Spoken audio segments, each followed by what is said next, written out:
My name is R.G. Rader. I am founder of the theater program.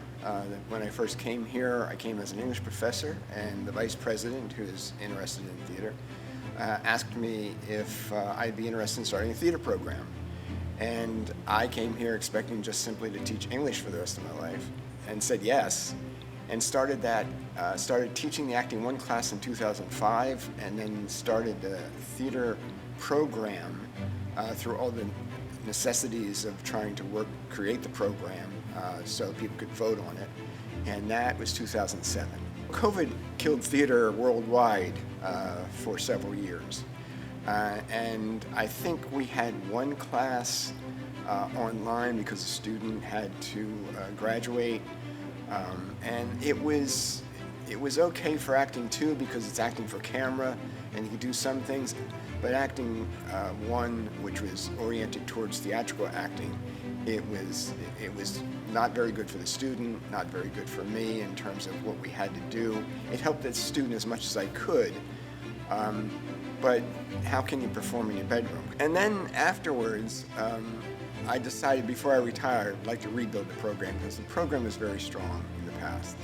And I was determined to do that, and with the help of many people, we finally got our Acting 1 and Acting 2 class back on track.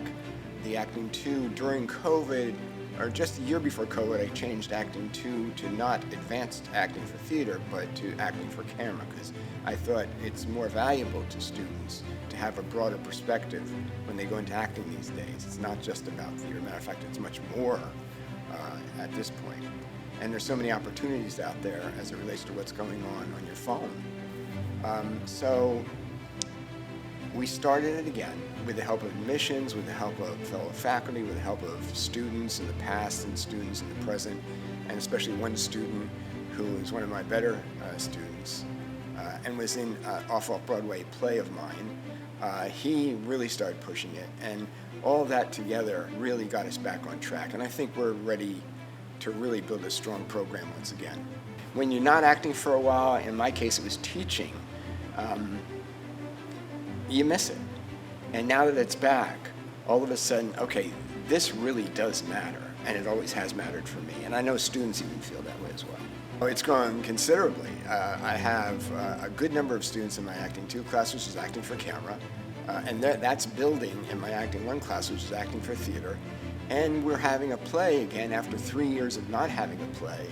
And I have found all of the actors, and I didn't have to go search for them outside of the theater majors, because all the theater majors are involved in the play. Fate of a Cockroach is the play, and it's a bizarre kind of title, but I got it from the play itself. I got from an Egyptian playwright in the 1960s, and he wrote this wonderful play about the cockroach nation, and how the cockroaches, the king was not a very wise king, and basically the queen realizes that she has the intelligence to do more than he can do, and basically he wrote the play as a response to a dictatorship in Egypt of that day in the 60s. Now that we're back on track, and now that the world has changed rapidly in terms of how even students, how everyone views, you can watch a film on your phone,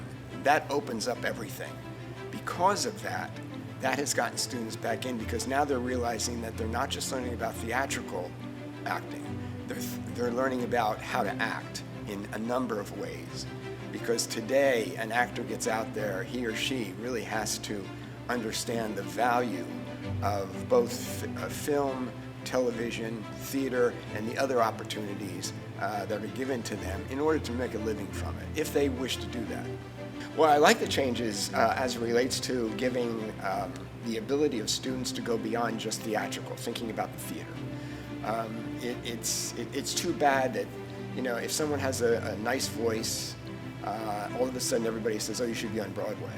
I don't think that's the best approach. I think the best approach is that you have a good voice, you work on that, but there are other opportunities as an actor. It doesn't have to focus just on some place in New York City and that's it. It goes beyond that. So I like the fact that I can offer that the idea, the fullness of what acting really is and what it can do for you ultimately in terms of actually having a job in the field. Why someone should join the theater program is that if they want to be an actor, we offer different angles about what it means to be an actor. We have the acting for camera, which focuses on film primarily, but I do cover television angles and things of that kind. And then also the acting one focuses on theatrical acting. So in and of itself, people should join the program for that alone if you're interested seriously on going on to college or going to additional schooling for acting, because I give a good solid foundation and I feel very good about the students who've gone on into the profession and been successful in the profession. A lot of students like to go on to universities or colleges around the area. I've had a number of students go to Montclair, I have a number of students go to King University, to William Patterson, and a couple of them going over to the city, not to get additional degrees, but to go into professional acting schools. And obviously every single one of those, whether it's a school or a school in the city that focuses just on acting, they have to audition. And what I do is I try to help them get through the audition, understand what it means to audition, kind of relieve their tensions about auditioning, and then when they know their lines for that particular audition that they'll be performing in front of, whether it's college entrance or whether it's a school in the city, I try to help them determine the personality that they want to show or they need to show or should show, to feel more comfortable with the words that they're saying, and anything else that a coach does in terms of trying to help that person come to terms with being in front of someone, like they will be in front of a director, but I've helped them kind of determine how they should approach it. It's tough in this society to say, I want to be an actor. It's always been tough throughout hundreds of years, but especially in our society because of the expectations. Everybody's a critic. And that certainly has occurred for hundreds of years because hundreds of years theater has had an audience. But with film and everyone, and the ability for everyone to see something that suggests drama or comedy or whatever format they're looking at, everyone becomes a critic. So I think the best thing that I can do for students is just to have them come to a calmness about themselves as actors, to feel good about it. I've never told a student you can't do it. If you do that, you automatically stop them from doing it.